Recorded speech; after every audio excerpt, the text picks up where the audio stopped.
What's up, everyone? Welcome. We are live right now on CannaBuzz, and if you're joining us on YouTube or the podcast sphere out there on Spotify land, thank you so much for joining us. We have a great episode for you today. If you're a grower, you're going to like this one. We're talking about some really interesting genetics that you're going to get through Tangled Roots. We've got Ryan from Tangled Roots today.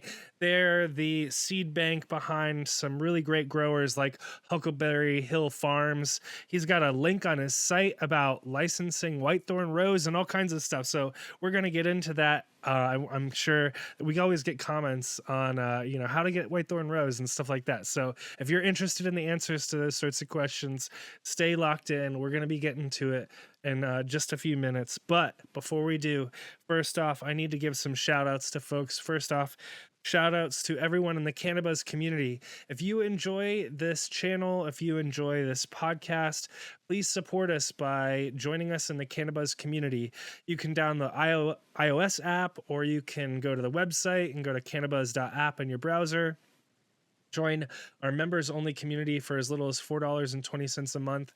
And what that does is it helps keep this thing going. It helps send JR to festivals. It helps send him out to the Dude Grows Cup, things like that. So we really appreciate your support. It helps us keep going and get cool footage out there and just kind of keep the machine running. So we'd love to see you over there. Join us over there at CannaBuzz and use the code BUZZ for your first month free. Also, shout out to our friend Dirk over at Lost Coast Plant Therapy. If you want to use some organic IPM spray in your grow, both indoor and outdoor, check out lostcoastplanttherapy.com, or you can buy Lost Coast at a lot of grow stores carry it. You can get it on Amazon. It's a really fantastic spray that you can use for all sorts of things. They have directions on their website, and we've done videos with them, so check them out, and thank you for their support. And then last shout out from me goes to our friends over at sacred3mushrooms.com. If you want to grow your own mushrooms at home, you can grab a grow kit for about $80, I believe it is, and you've got everything you need. And he's got links to spores if you need that kind of stuff, all at sacred3mushrooms.com, and use the code CannaBuzz for a discount. And then I'm going to throw it over to JR. Thanks, Q. Tiki announcements are the March Madness, 40% off all month long. Plus, you get a free pack of Yacht Rock at tikiseeds.com. So take advantage of that. He's got some regs and some femmes. So you have the choice to either, look for some males or not. And then we'll move on to Raw Genetics.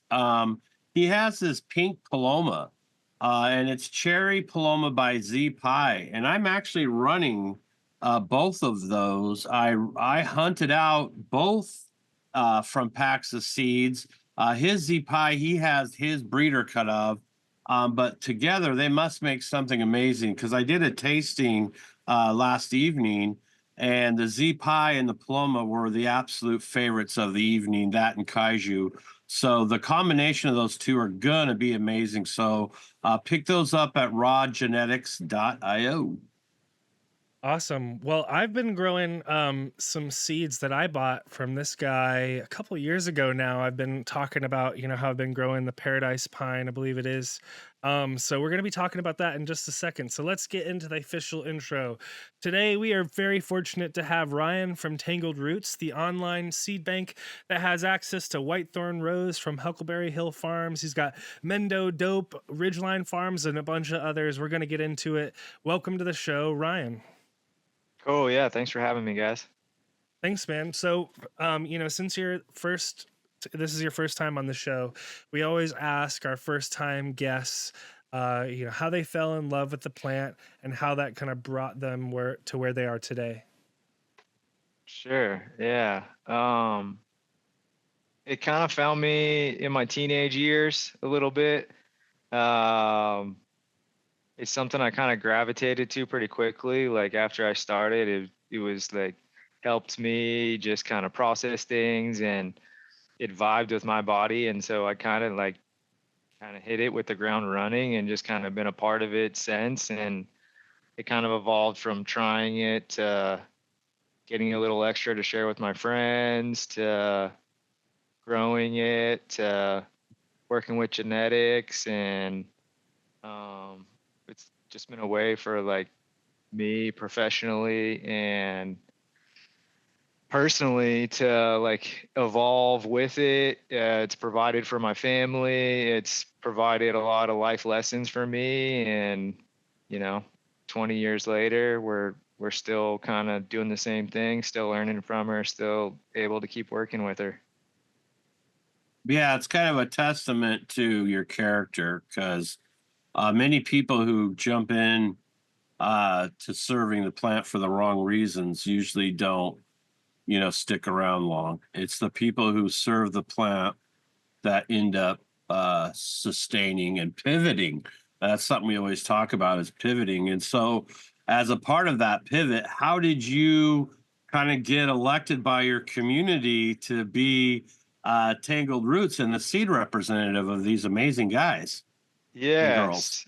Yes. Yeah, no, I mean, I'm just like super blessed to be able to work with these amazing breeders and farmers. They've all been doing this for generations, and they're like some of the most talented artists that work with the plant that I've had a chance to come across. And so to get to work with them and kind of bring their work to more people has just been like such an amazing experience. But I connected with one of the breeders at Canna Country Farms probably like 6 or 7 years ago, and he's a guy who hasn't shown his face as much, so I don't want to do like too much of like his storytelling, but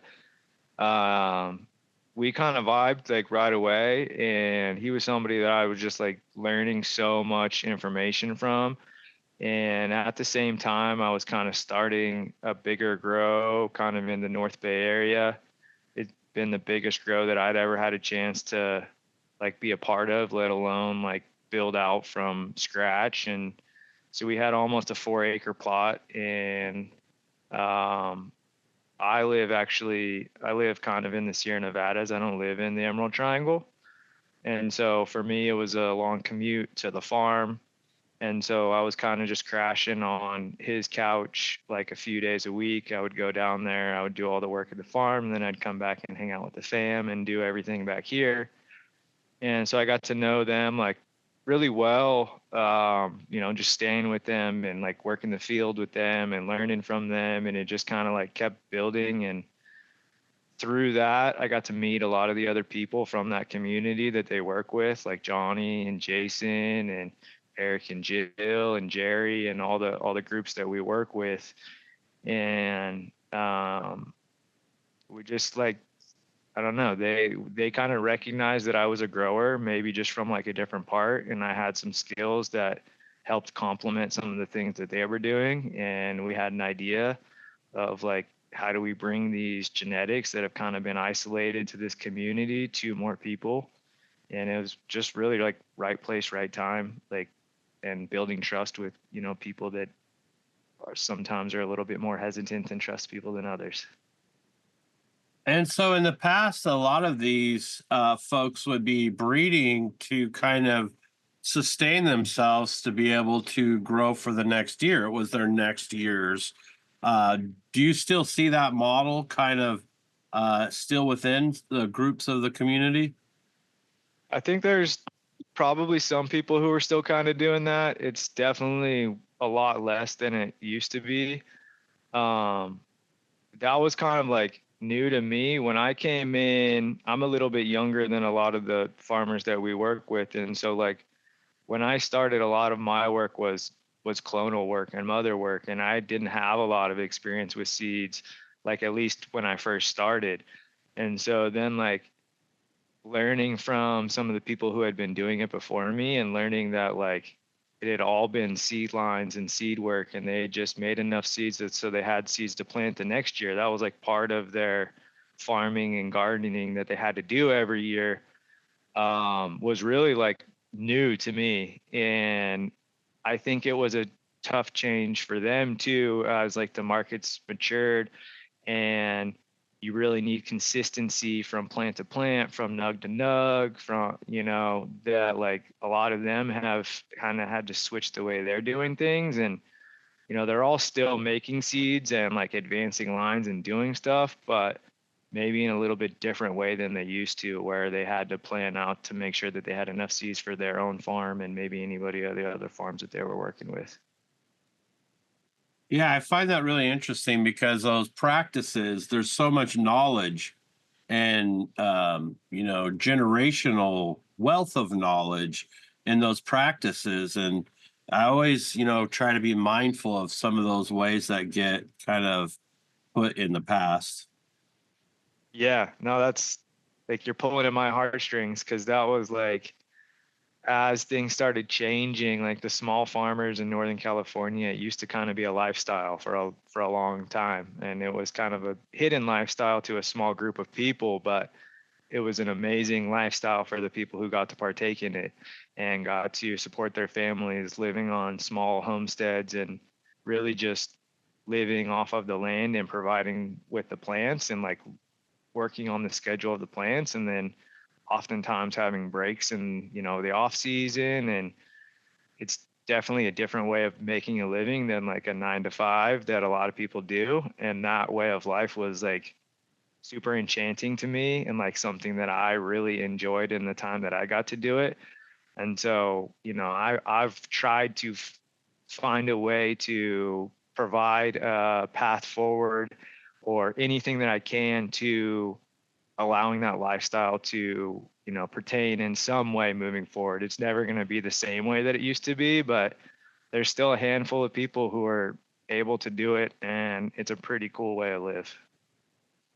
For sure. I think we're going to be talking about something kind of along those lines in a little bit later in the episode. But the next question I was going to ask you about, to kind of for folks that have been watching the channel for a while, they're probably at least somewhat familiar with the Whitethorn Rose and with Johnny. You referenced Johnny earlier from Huckleberry Hill Farms. He's been on the show 2 or 3 times over the a few years. We're fortunate to have kind of discovered him early in the Whitethorn Rose story. I don't know if I discovered him like the first year he brought it to Emerald Cup or what, but we basically were early because I love the exact kind of like look and taste of the strain. So I found it at Emerald Cup because I was always looking for something that kind of looks and smells like that. So I found it, and I remember bringing it back to the Airbnb in Santa Rosa and telling JR and Soup and all these guys like, dude, you got to check out this Whitethorn Rose.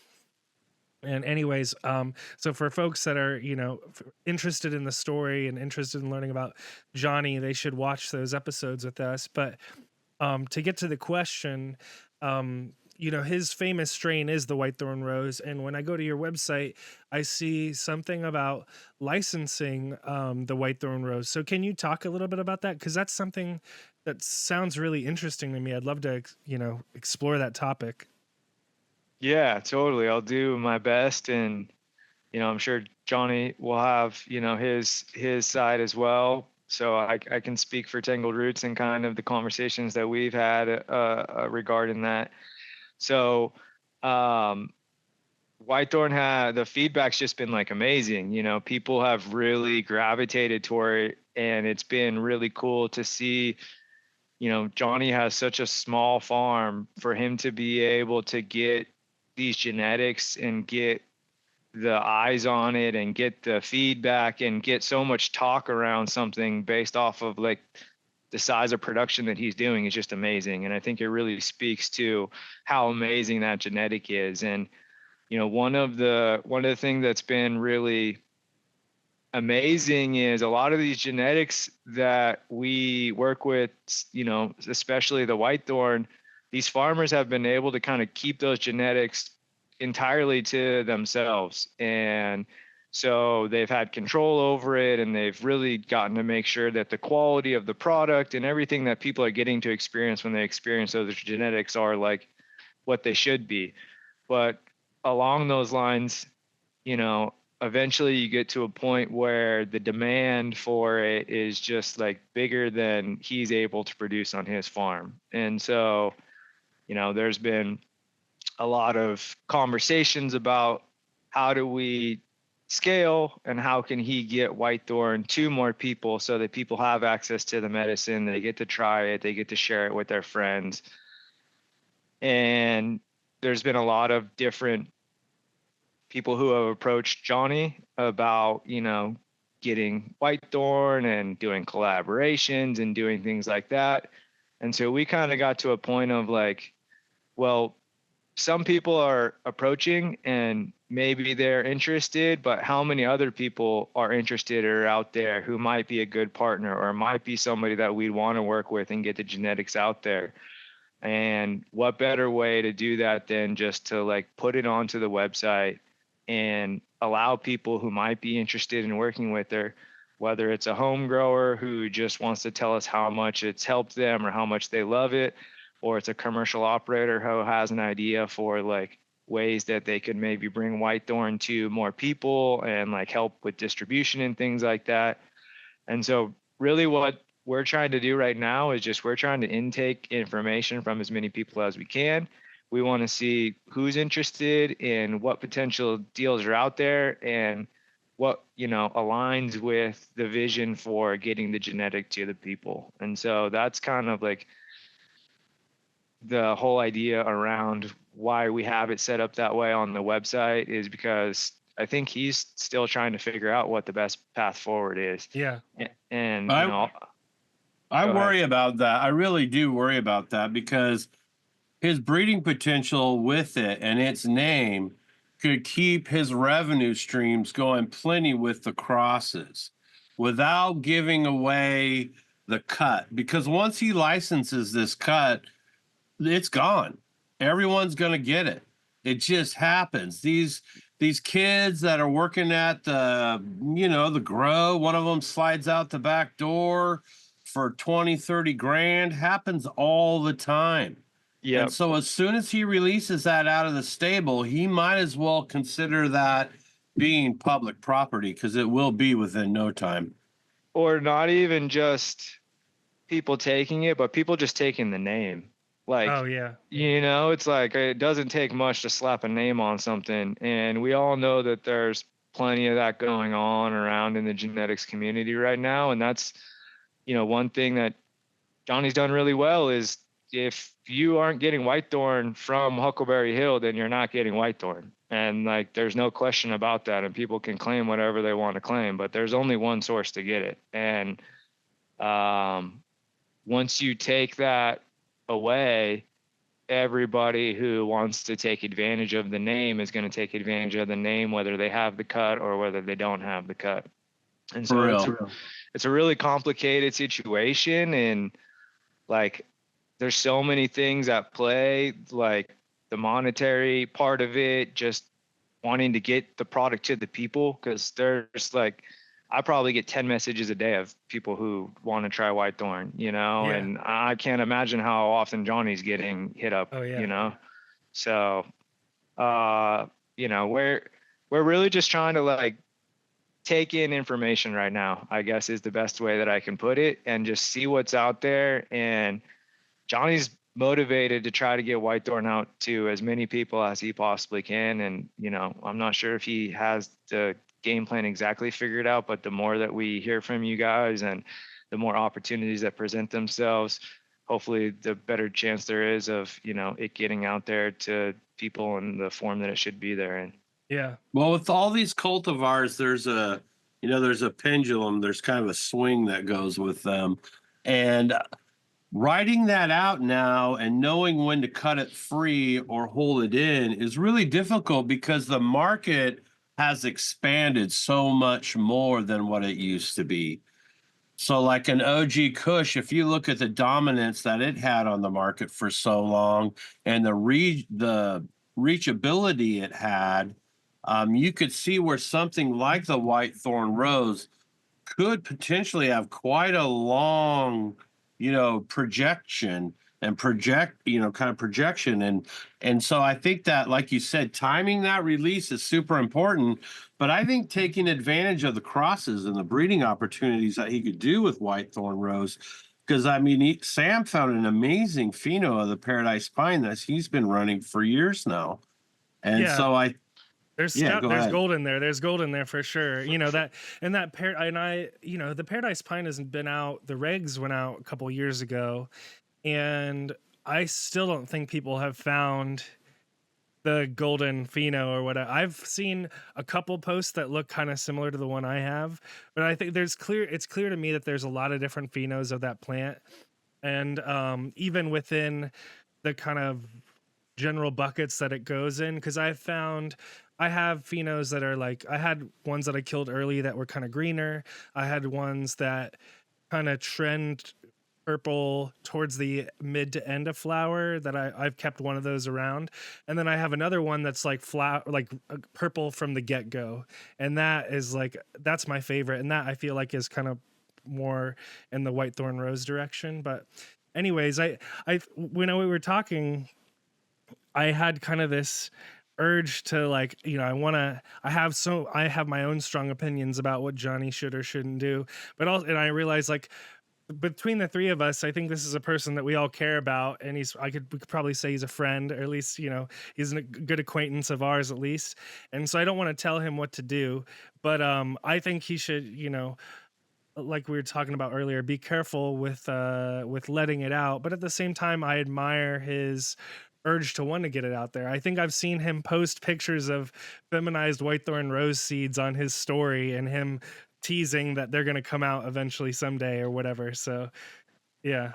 I'll tell you guys that Johnny's been chomping at the bit to get Whitethorn out to the people, and like it will be released to home growers in some capacity, and I don't think it will be a super long time. Yeah. There's just a lot of things to figure out, but like, he's making a bunch of Whitethorn feminized seeds, and he wants to get them out to you guys. So keep bugging him, keep showing up, and like, I hope that, you know, we're able to do that soon.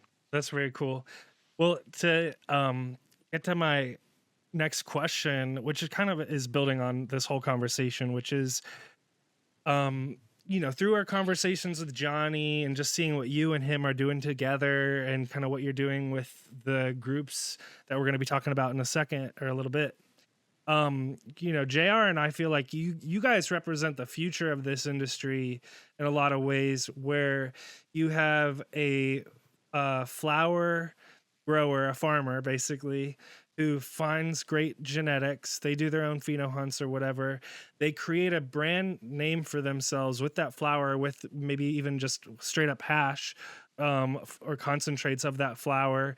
And then they grow the genetics of that. They create the seeds of that, and they put that out in the market. That is a very beautiful loop, right? Because you're not only making money during one time of the season, right? When you pull down all your plants and you sell your flower at the glut of the season when everyone else is pulling down their plants in October or whatever. You can have, you know, income throughout the year, and it's building on that brand. So I would love to just hear you talk a little bit about that and how you see that kind of playing out, and maybe just, I would love to hear kind of what conversations you have with growers to kind of coach them through this, because I feel like this is super exciting to see people doing this, because like I was just saying, I feel like it's the future of making this industry more sustainable for growers. Yeah, I'll try my best. It's a tough question to answer, because I feel like a lot of this stuff has just been, it's come out of necessity, of just like trying to figure out like how to move forward. You know, it's especially in California, especially for the small farmers in Northern California, legalization's been like brutal, like, not to even mince words at all. It has been brutal. And, you know, even some of the farms that we work with who, you know, have gotten a lot of attention and have a lot of award-winning strains and things like that, like, they're far from thriving in the legal California market as far as like being profitable and sustainable economically. You know, like, they're getting by and they're making it work, but it's not something that has a lot of like long-term meat on the bone right now. And so any way that any of the farmers can find to diversify their income and find new revenue streams is like needed. And so I think that's kind of what birthed Tangled Roots, honestly, more than anything, was just like, hey, well, we already have all these genetics, and like operating in the California market is really brutal. And like, we know we have people all over the world that would love to be able to try these products, but just like don't have access to them. And so maybe genetics is like a way to make that happen. And so that was just like kind of the idea. Like, it was like, let's take a shot in the dark. And the people's feedback has been amazing. Like, people have loved the genetics, and we've had success with it. And so it's allowed us to like continue to grow with that and turn it into another revenue stream for the farmers. But I don't, I don't really know if I know what we're doing. We're just kind of like trying to figure it out as we go a Yeah, little I think bit. we're yeah, for sure. It's very cool. I love that, like you were saying, it's able to create an additional income. I was one of the things I was just thinking about there, and I think I just spaced on my question actually, JR. So I'll let you go and Nice. jump in because you probably have a question on the tip of your tongue. Yeah. So at the we're going to kind of move forward into talking about some of the farms and the folks. But before we do, kind of give people an idea of some of the stuff that you've got to offer immediately that people should be jumping on for this outdoor growing season. Cool. Yeah. So for those of you guys who don't know Tangled Roots, we're a collection of small farms from southern Humboldt, northern Mendocino area. Um, and we've got some genetics that have been worked by these, small farmers to get things out. It's been really cool working with so many small breeders because everybody has their selection process. And so you really get to see like what the breeders gravitate towards and things like that. But Johnny from Huckleberry, he's got, some Whitethorn Rose crosses that we're actually about to put up onto the site maybe within the next week or two. These are 3 new Whitethorn crosses that haven't been released yet, and we haven't really done a lot of testing on them either. So we're actually dropping like only about 100 packs of each one, and we're going to try to do like a pheno hunt along with Johnny this summer with some of those. So if any of you guys want to grow any of those at home, you can grow them alongside with Huckleberry, and he's going to be making his selections and kind of like finding what he likes in those. But there's a Whitethorn times Margie's Magic, Whitethorn times the Riddles, and Whitethorn times Paradise Pine, and those are all fem seeds. So those are going to be like popular, I'm sure. Yeah. I'm definitely, I saw him post something about that, and I got excited by that idea. One thing that it made me think of there was JR here, he's friends with Brad from Raw Genetics, and JR found this particular cut called Cherry Paloma, and JR kind of got the cut to the people, and it made its way around the country, and it made a name for itself, and that kind of came back to Brad in an interesting way, and it showed this kind of really cool feedback loop where between the like grower and his community, and how JR and this person being the community, he kind of fed that back to Brad and got him the Cherry Paloma cut back to him. So I'm excited to see. I hope that sort of thing happens with these growers where someone finds a really great cut of Paradise Pine or one of these Whitethorn Rose crosses or whatever, and it can kind of make its way back to Johnny, and Johnny could have like flower of that or whatever. I just think that'll be cool to see. Oh yeah, it's awesome how passionate the home growers are. Especially when they find something that they're like really enjoying, and how much they want to share it with the breeder. Like, that's super cool. I know Johnny probably gets hit up all the time. We get people sharing pictures and wanting to share seeds and cuts and stuff with us all the time too. It's almost overwhelming sometimes, just like trying to keep up with all the seeds that are coming in, but it's so cool to like see the momentum. And there was just like a free seed day that some of our buddies did in St. Louis while Spanibus was happening a week or two ago, And those guys were some of the first guys to grab some Paradise Pine genetics, and they've done some work with it, and they made some rosin that's like just some amazing hash. And so getting to see the evolution of all the genetics in these people and how people like work with it is super fun and rewarding to see for sure. Yeah. So we've had, at the top of the show, we mentioned a couple seed banks, our friends that are breeders and stuff like that. So folks that watch our show, they're familiar with seed banks, but they're probably not too familiar with you guys. So I would love for this kind of next section of the show, we wanted to kind of walk through relatively quickly. We'll try to make our way through each of the growers, and maybe you could shout out like how they grow, and if you have any thoughts there, because sometimes that's interesting to folks. And then you can mention some strains. So to kind of get us started, a lot of our folks in the community might know the Mendo Dope guys. They might know them from their music. They might be Subcool fans from back in the day, or whatever it is. But Mendo Dope now has their own seeds. So tell us more about that. Yeah, I mean, I know those guys have been messing around with seeds for a long time. Like you said, they've been hanging out with Subcool since back in the day, and they've been big proponents of like seed grown stuff. So this last year at Emerald Cup, their Heady OG took the best in show. And so they did a bunch of hybrids with the Heady OG, and those are all up on the website. I think there's like 10 or 11 different hybrids of the Heady OG that they released this year. A bunch of, popular stuff that they had in their garden. And then they did a Heady OG back cross as well. And that one's been super popular. People have been like looking for those OG terps. So, yeah. Very cool. The next one we've kind of talked a bit about already, but we can highlight them again.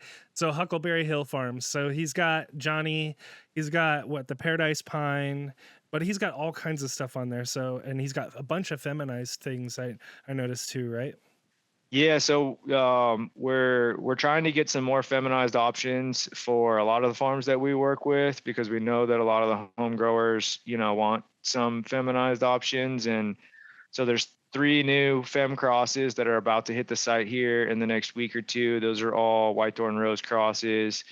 And then he's got some really cool stuff. Like if you guys haven't checked out the Amalfi, that one's done really well in like the Northeast. I had a lot of people who just said it crushed through the cold weather, dark purple, big chunky flowers, and it's kind of got a little bit of a different terp profile than some of Johnny's stuff. It's more kind of nutty, earthy flavors as opposed to like the fruity flavors. So that's definitely one that like I always recommend for his stuff as well. And so now one of the things I did kind of want to highlight as we're going through these, and we maybe skipped over with the Mendo Dope boys, is growth style. On each of these farms, if you kind of mention like how they get down, if you are privy to that. Yeah, some of the farms I know a little bit better than others. And Mendo's kind of a little bit newer to the crew, so I haven't spent as much time in their gardens, but I can like say pretty confidently that all of our seeds are pretty much produced outside in full term, sunshine, soil grown. Often directly in the ground. Yeah, directly in the ground. Like, there's not a lot. I don't know that any of them have been bred inside. And so everything's being hit by that, Mendocino, Humboldt, terroir, climate, all that kind of stuff when the seeds are actually being made as well.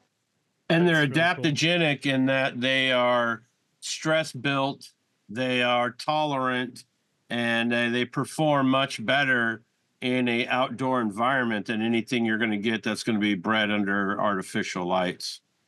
Yeah, I always think the stuff that's made outside is a little hardier than the stuff that's made inside. No knock on inside, but it just seems like the stuff that's been exposed to the elements is a little hardier. And to talk about Johnny's stuff real quick, I should also mention that pretty much all of Johnny's stuff is like completely bulletproof for powdery mildew. It will not get powdery mildew at all.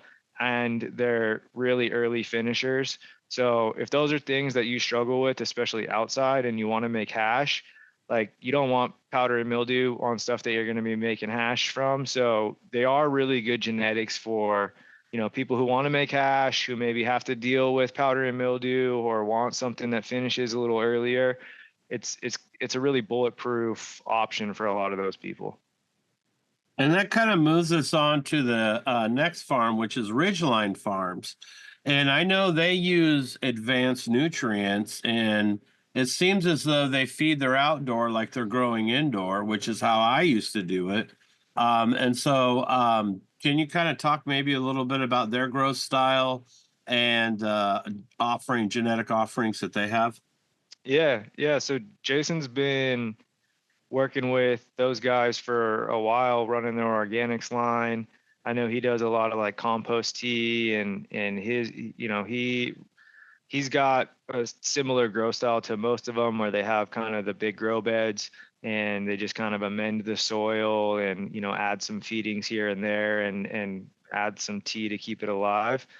But his selection process is just like, he's got the eye and he's got the taste buds for it. And I think that's probably one of the biggest things I'm learning just working with all these guys is like how important the selection process is for breeding, right? Like you can have the best starting material, but if you don't pick the right offspring or it's not the right flavor, it's like, it's a lot, it could be a lot of work in vain. And like, these guys just have been doing it for so long, and so many genetics have come through their farm, and they've grown hundreds and hundreds of different varieties. So when things like really stand out to them, it's something that's unique. It's something that like really is a cut above than the rest of it. And I think Jason's like the epitome of that, just like really having the eye for the selection process. More like the stuff that comes out of his farm is just, it wins award after award, and it just looks so amazing, tastes amazing. Is there a pack of a particular name that folks should look up, or you think people should maybe check out?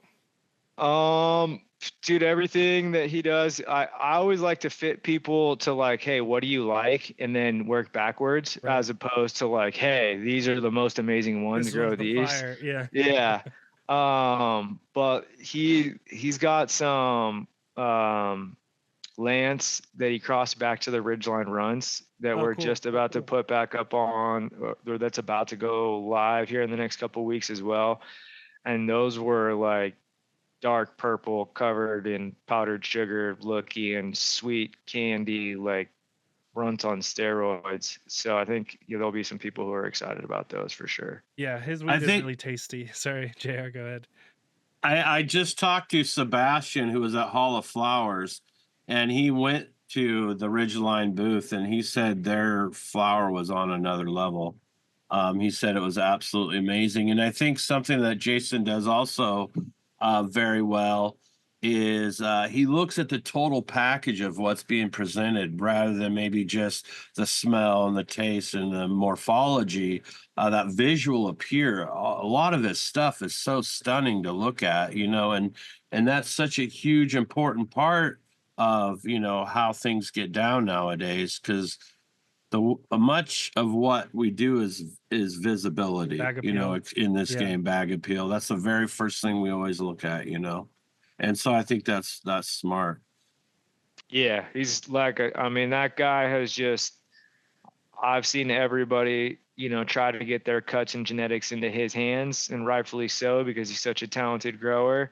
And I think that just leads to like, when you're making a selection and something stands out and you've run 200 different flavors through your farm in the last year, like there's obviously something that is making that one thing stand out. And he always gravitates towards it. Like, I don't know, it's just a intuition that he has, probably because he's been working with the plants since he's a little kid. Right. The next farm, I'm gonna kind of jump around because this next one, we have actually had him on the show a while back. We had Johnny, and he brought on a guest, and I remember not really knowing like, who's this guy that Johnny brought on in the show, and it was Hogwash Farms. And so we got to meet them and hear their story. And I've bought their weed because Johnny's had them grow Whitethorn Rose. And so I've had some of their stuff and it's great. But I didn't realize that they were selling their seeds until I went on your site. So tell us a bit about Hogwash Farms. Yeah, Eric and Jill are, amazing farmers as well from that same region. They've been at it for a long time and grow some amazing stuff. And they have some really cool like one-to-ones and CBD style stuff on some of the genetics that they've put out. Um, we also have another brand, Sohum Seeds, that we'll get to in a little bit, but that was originally founded by Lawrence Ringo and the Ringo family. And so some of the genetics that Hogwash has are kind of like some of the CBD genetics that had been worked from that family previously, and then mixed with some high THC stuff as well as some other CBD stuff. So a lot of their stuff is one-to-ones or like 1-to-10s and like more focused on the CBD stuff. But if you're looking for those kind of genetics, they have some really amazing stuff. And like I said, it's coming directly from like the source that produced a lot of the backbone for the CBD genetics that are kind of out there and more popular today. Yeah, a little bit of history lesson for the folks who don't know about the Ringo's Gift. The Ringo's Gift was one of the first cultivars to start healing children and changing lives. And it was a huge contribution to our community because we had at the time the Stanley brothers with their Charlotte's Web, which they were completely trying to corporatize that. And they were trying to take the healing of the plant and use it for the mighty dollar. And the Ringo's Gift came in and it just made that obsolete. So shout out to that and to that family and their contribution to the healing of our children and the healing of our nation. Yeah, I don't personally know the Ringo family, but I'm definitely very familiar with the work that they've done, and they are like you said, some of the pioneers for a lot of the CBD medicine genetics that came out, and a lot of their genetics really set the backbone for the genetics that are more popular today. So big shout out to all the work that they did kind of before CBD was even a popular thing. Right. I would die to get that interview. I really would love to tell that story. Yeah, I've been maybe we can jump into Sohum Seeds a little bit. Sure. That might be a good segue, but I've been trying to get Jerry to retell that story. So for those of you guys who don't know, Jerry is with Savage Farms and he was close with the Ringo family. And after Lawrence's death, he kind of got an opportunity to keep the torch of Sohum Seeds going. And so he's now the owner of Sohum Seeds. He's another legend from that same area.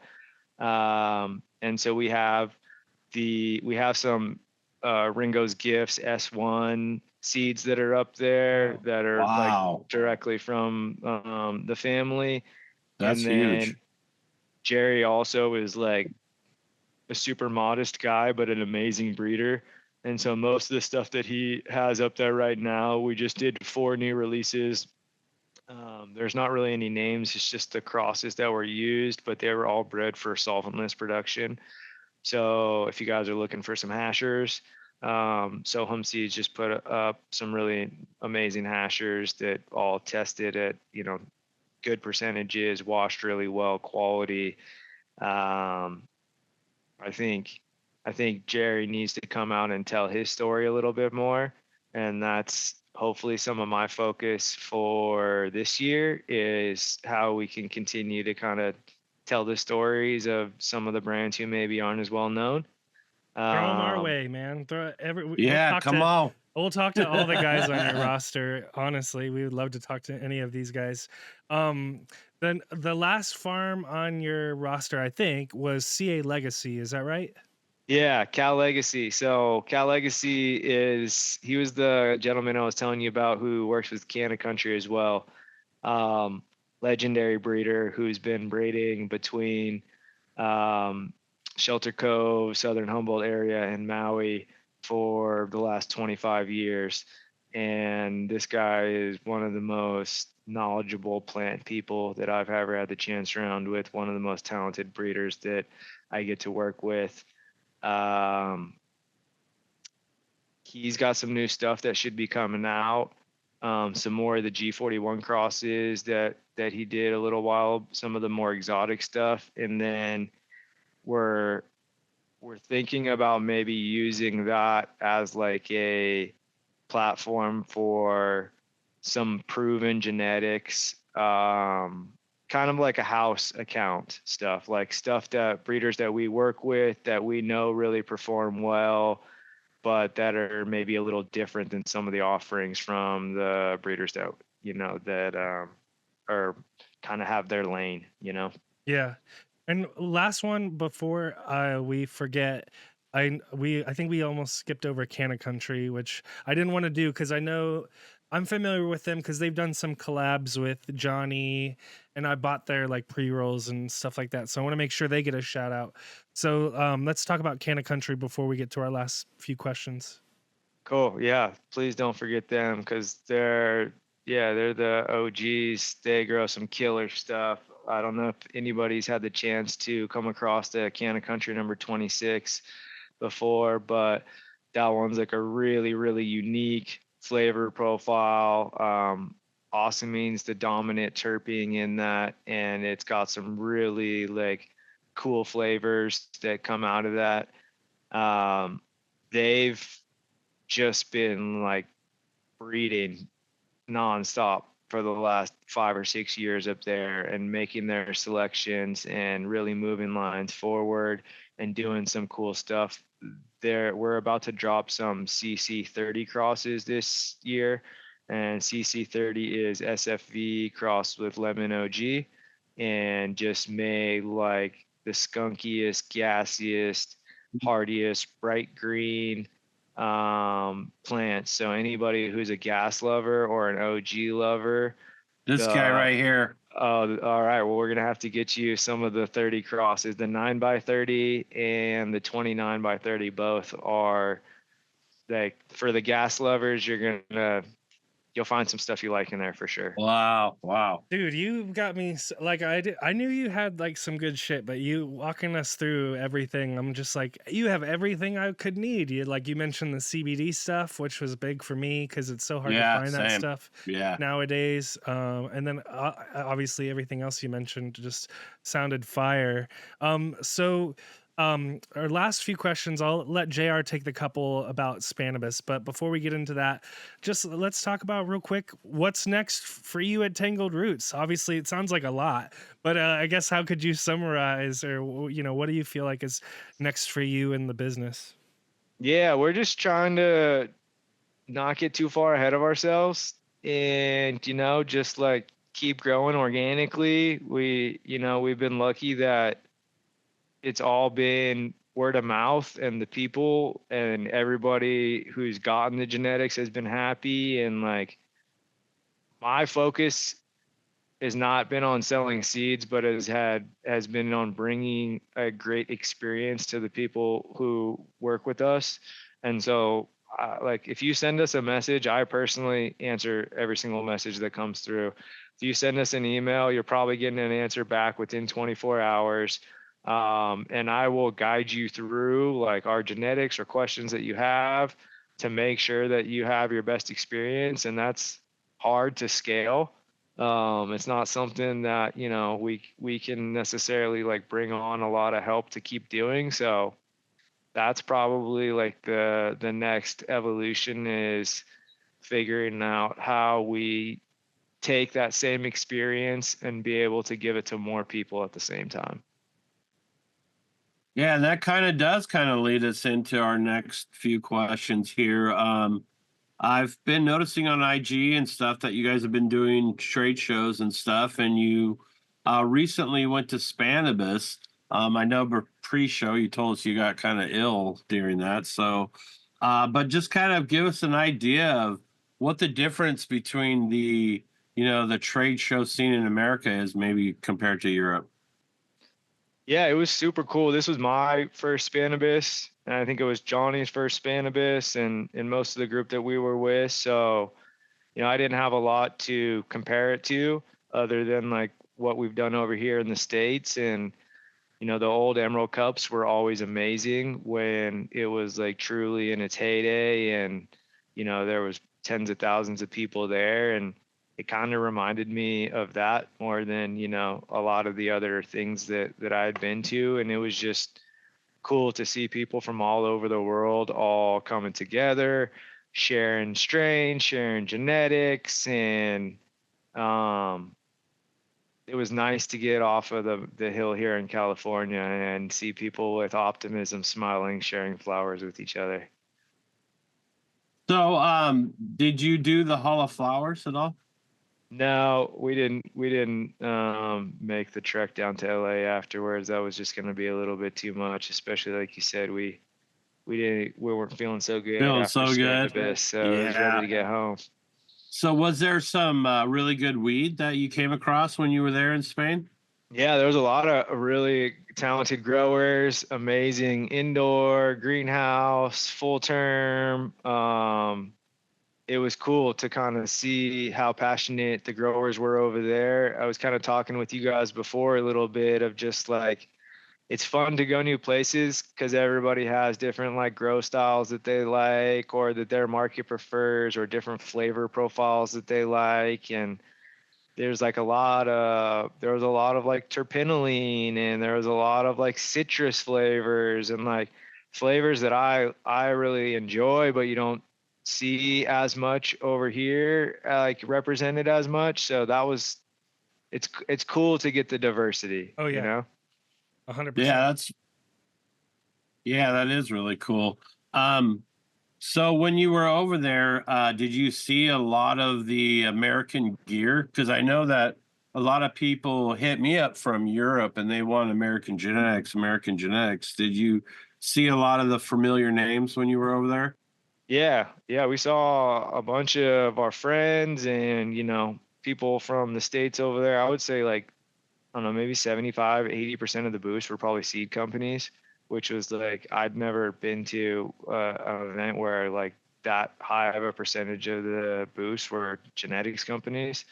So that was super cool. And people were all over, the American stuff. I think the Europeans have um, gotten a lot of their flavors for a long time, and now they're kind of seeing some of the stuff that's been popping up over here, and they're like, oh, well, what's the candies all about, and what's this all about, and can we bring some of those flavors back to where we are?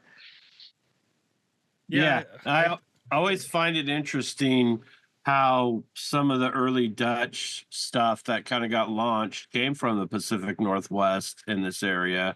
And now a lot of that, all of that recognition was over there because the Dutch were willing to sell seeds to the world, where, a lot of us over here were dealing with post Nixon era stuff that it wasn't that cool at all.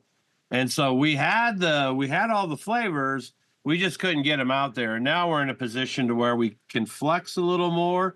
And if, things fall at the feds, we could go global with our, genetic heritage.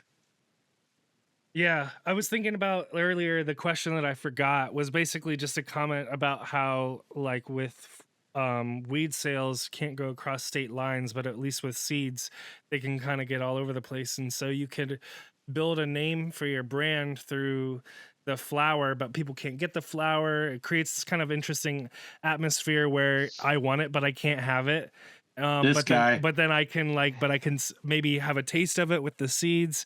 There's an interesting dynamic there, but at the same time, I could see it also benefiting the grower when and if, knock on wood, um, cross state sales are allowed, because then you could you could have your flower, make it all the way to the East Coast, and someone could try it and then go buy your seeds. So I feel like you could win in both scenarios. But anyways, you were making me think about that. You also made me think about diversity. When you're talking about diversity, I saw this person the other day, they posted it on Reddit. It was like, they were reviewing strains, and it was a runts cross.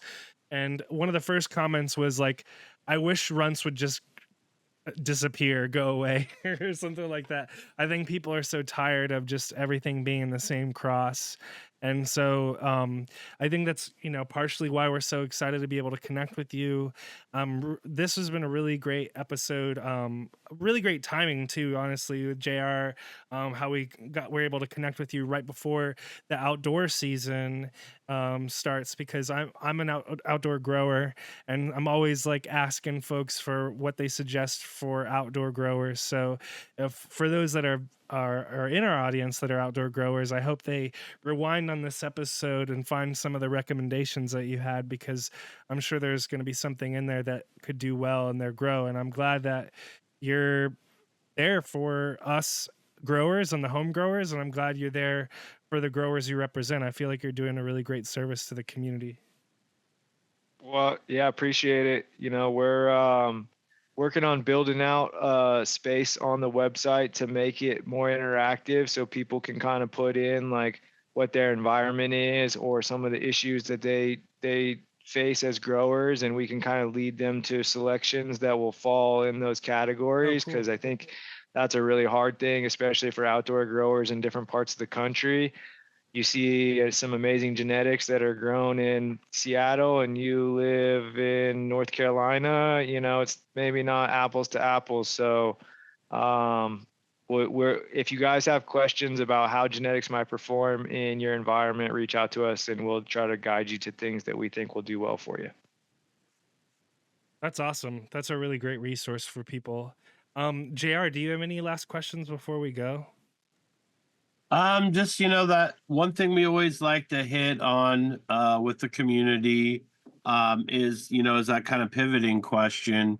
And so now I'll just throw one last question. How much of you think your farmer's harvest this year is going to be fresh frozen?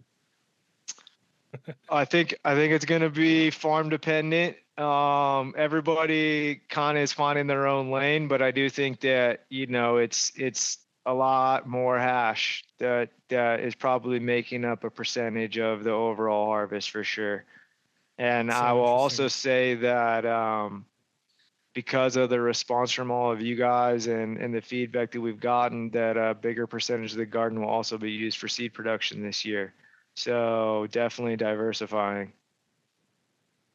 Well, as I was saying earlier, we'd love to have you on the show again. We'd love to have any of you, the growers that you are connected with, when and if they want to tell their story, we'd be glad to tell it, or just come on and talk about growing. That's most of our audience is growers. So they love any of our episodes that nerd out about growing. Those are the ones that get all the views. So yeah, man, I really appreciate your time. This was a lot of fun connecting with you. Cool. Yeah. Maybe as we get into outdoor season, we can talk about some plants. I'll have some stuff in the yard, and we can do something interactive maybe that way. That'd be rad. Yeah, for sure. Cool. Well, I appreciate you guys having us on, and thanks for letting us tell our story, and keep doing the work you guys are doing. This is awesome. Yeah. So if you guys enjoyed this episode and you want to learn more about Tangled Roots, folks should go to tangledrootsstore.com. If they want to follow you on IG, what's your Instagram? At Tangled Roots Legacy. Okay, cool. Awesome. Well, thank you so much to Ryan and Tangled Roots. We really appreciate their time. Really stoked about everything we learned today. There's so many different things that I want to go look up. I was like going to your website and checking out some things while we're talking. So a lot of really great stuff discussed today. If you guys enjoyed this episode, make sure to leave a like and a comment on it. Comment on YouTube or on Spotify. We'd love to hear from you guys. Also just makes the algorithm know that this is a good episode and more people should watch it. Shout outs to everyone in the CannaBuzz community. We had Devil's Leaf 44. He said that sounds fire when you were talking about that last Canna Country cross that JR was excited about.